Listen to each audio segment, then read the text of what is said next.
नमस्कार।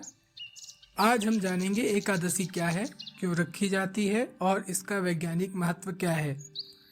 यह वीडियो केवल कथा नहीं है, यह आपको अपने शरीर, मन और जीवन को समझने की एक कुंजी देगा।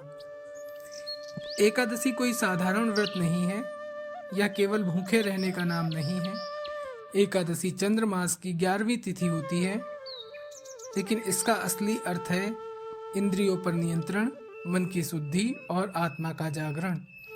शास्त्र कहते हैं एकादशी स्वयं भगवान विष्णु की शक्ति है, जो मनुष्य को पाप से हटाकर भक्ति की ओर ले जाती है। मनुष्य की सबसे बड़ी कमजोरी है असंयम।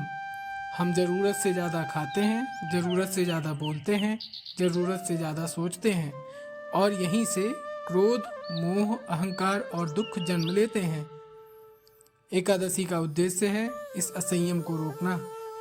इस दिन अन्न त्याग किया जाता है, भजन, जप और स्मरण किया जाता है, रात्रि जागरण किया जाता है ताकि मन हल्का हो और आत्मा जागृत हो। क्या केवल उपवास ही काफी नहीं है? नहीं, शास्त्र स्पष्ट कहते हैं अगर उपवास है लेकिन क्रोध है, द्वेष है, झूठ है तो वह एकादशी नहीं, मात्र भूखा रहना ही है।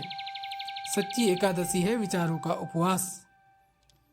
अब ध्यान से सुनिए, क्योंकि धर्म और विज्ञान एकादशी के दिन मिलते हैं। मानव शरीर का लगभग 70% भाग जल है और चंद्रमा जल को प्रभावित करता है। इसलिए पूर्णिमा, अमावस्या और उनके आसपास के दिन मन और पाचन दोनों ही अस्थिर रहते हैं। एकादशी इन्हीं दिनों में आती है। इस दिन भारी भोजन करना वैज्ञानिक रूप से सही नहीं है।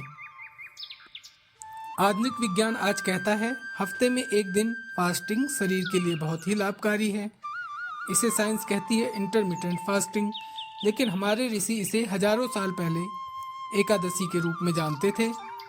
एकादशी लीवर को आराम देती है, आंतों की सफाई करती है और शरीर को रिसेट करती है। जब पेट हल्का होता है तो मन शांत होता है।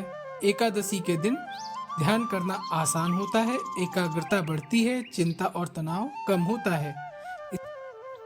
इसलिए ऋषि मुनि उपवास में ही ध्यान करते थे। एक बहुत बड़ी बात है, जब शरीर को थोड़ी असुविधा होती है तब अहंकार टूटता है। भूख हमें सिखाती है विनम्रता, करुणा और सहनशीलता। इसलिए एकादशी के दिन दान, क्षमा और मौन का बड़ा महत्व बताया गया है। एकादशी का उद्देश्य यह नहीं कि आप स्वयं को कष्ट दें, अपितु इसका उद्देश्य है आप खुद को समझें, अपने भीतर की क्रोध, लोभ, मोह और अहंकार की आग को शांत करें और भगवान का स्मरण करें। एकादशी धर्म भी है, एकादशी विज्ञान भी है और जीवन जीने की कला भी। यह हमें सिखाती है कम में संतोष और मन में शांति।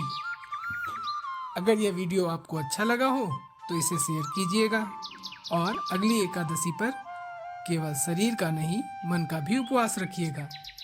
ओम नमो नारायण।